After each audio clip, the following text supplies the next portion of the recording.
600 ans avant Jésus-Christ, le prophète Sophonie, donc contemporain du prophète Jérémie, annonce la destruction du royaume de Juda, le châtiment de Dieu pour les habitants de Jérusalem. Par sa voix, Dieu dit même « Je fouillerai Jérusalem avec des lanternes et je châtirai ». Ce n'est pas rien. Le prophète annonce aussi qu'un petit reste sera sauvé. C'est à ce petit reste, à ceux qui sont restés fidèles à Dieu, que Dieu s'adresse ainsi « Réjouis-toi de tout ton cœur, bondis de joie, fille de Jérusalem ». Mais pourquoi bondir de joie alors que les nuages s'amoncellent sur Jérusalem, que la ville est sur le point d'être détruite? Le prophète, et donc Dieu, donne 3 raisons. Dieu a levé les sentences qui pesaient sur toi. Deuxième raison, Dieu a écarté tes ennemis. Et enfin, le Seigneur est en toi. Si l'Église nous donne ce texte durant le temps de l'Avent, c'est pour faire nôtre ces paroles, mais en recevant donc ces 3 raisons à la lumière du Christ. Il a levé les sentences qui pesaient sur toi. Ce qui était vrai pour le petit reste au temps de Sophonie l'était de manière passagère. Il faut attendre le Christ pour que la sentence qui pesait sur nous soit définitivement levée et que la joie de la foi puisse demeurer. Saint Paul exprime cela dans la lettre aux Romains. Car tous sont péchés et sont privés de la gloire de Dieu, mais ils sont gratuitement justifiés par sa grâce, par le moyen de la rédemption qui est en Jésus-Christ. La joie chrétienne prend, nous savons, sa source dans la réconciliation accomplie par le Christ. Cette joie nous habite d'autant plus que nous comprenons mieux ce que veut dire être réconcilié à Dieu par le Christ et que nous en vivons. Cela passe par la grâce de reconnaître notre propre péché et de le remettre au Christ. Prendre conscience de son péché est un moment douloureux, comme le montre ce que vit l'Église aujourd'hui. Mais c'est aussi une grâce et le premier pas sur le chemin de réconciliation avec Dieu, premier pas vers la joie, comme le montre la parabole du Fils prodigue. La reconnaissance et l'aveu du péché est un formidable lieu de purification et par suite de renouvellement de notre cœur. Le psalmiste chante « On s'en vient en pleurant, on porte la semence ». La semence, c'est la confiance qui fait sortir le pécheur de sa cachette et le fait avancer tel qu'il est devant Dieu dans le sacrement de réconciliation. On s'en vient en chantant, poursuit le psalmiste, on rapporte les gerbes. Ces gerbes, c'est le pardon de Dieu, sa miséricorde et avec elle la joie de la réconciliation. Le même saint Paul qui nous dit aujourd'hui « Soyez dans la joie », nous enjoint en amont avec force « Réconciliez-vous avec le Christ ».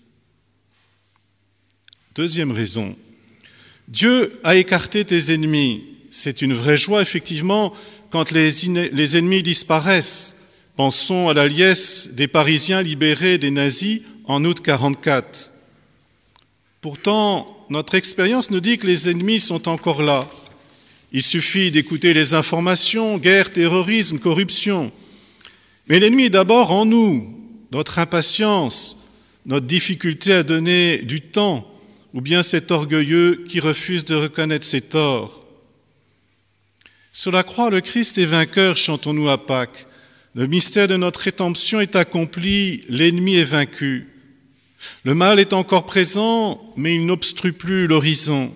Son temps est désormais compté. Notre complicité avec le mal est présente, mais appuyée sur le Christ, son pouvoir peut reculer.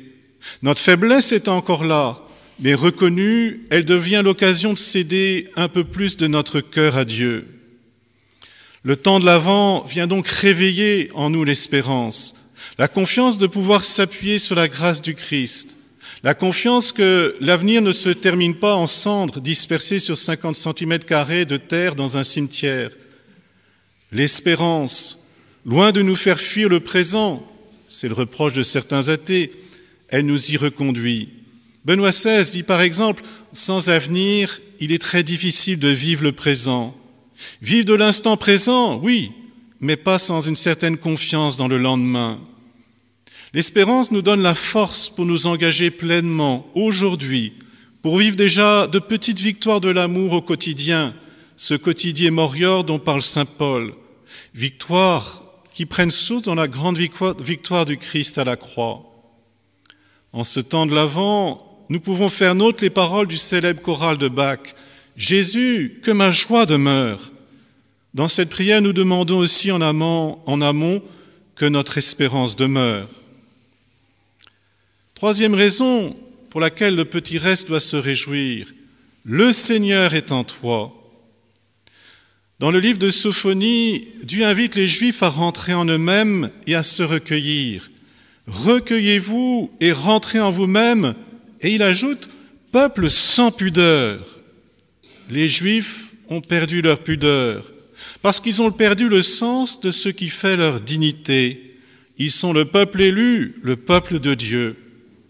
C'est alors en rentrant en eux-mêmes, en revenant à cette présence de Dieu au milieu d'eux, qu'ils peuvent retrouver le sens de leur dignité et avec elle leur joie. Le chemin qu'il faut aplanir durant le temps de l'Avent n'est pas extérieur à nous, il est le chemin en nous qui conduit à la présence de Dieu. Chemin souvent obstrué par les soucis de la vie, chemin parfois trop méconnu tant nous vivons, comme le dit sainte Thérèse Bénédicte de la Croix, à la surface de nous-mêmes. Le Seigneur est en toi est un appel à faire le chemin, à revenir en nous-mêmes, à rejoindre la présence de Dieu en nous. En sa présence, nous retrouvons le sens de notre dignité. En sa présence, nous découvrons qui nous sommes et par là même notre joie.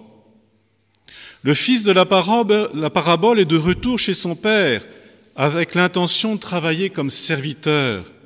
Il dit à son père, « Je ne suis plus digne d'être appelé ton fils. » Mais le voyant, son père se jette à son cou. En présence de son père, dans ses bras qui l'étreignent, il redécouvre le fils qu'il ne croyait plus être. Au contact de la joie de son père, il redécouvre la joie qu'il avait perdue, la joie d'être fils. Alors, en ce temps de l'Avent, demandons aussi la grâce de la joie.